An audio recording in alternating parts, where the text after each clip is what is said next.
Si Nori ay sobrang mapagmahal sa Panginoon at umabot sa punto na nag-aspire maglingkod kasi alam ko tinawag ako ng Panginoon para maglingkod bilang pastor. May grupo ng kabataan kami na handle, sa Tundian actually. Na-realize nila, pwede tayo magbawas ng bisyo, puhunanin natin, tapos naisip nila magtinda ng tusok-tusok. Yung fishball, ganun.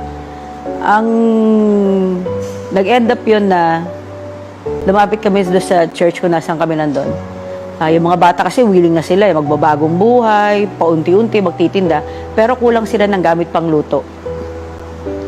So, inilapit namin sa simbahan yung pangangailangan na kawali. Narinig, pero hindi nagkaroon ng action. Naiyak ako pag nalala ko talaga siya. Masyado kami nasaktan kasi in spite na hindi natupad yung pangarap ng mga kabataan, patuloy kami nakikisalamuha sa kanila, sa community. Kasama yung ilang kabataan on that certain church. Nagpatuloy yung relationship na yun eh. Patuloy yung paglilingkod sa community at sa pamilya. At nag-i-epekto nga nun yung, di ba parang na-broken ako dahil sa simpleng bagay. Pero yun din yung nakita kong ginamit ng Panginoon na initiative.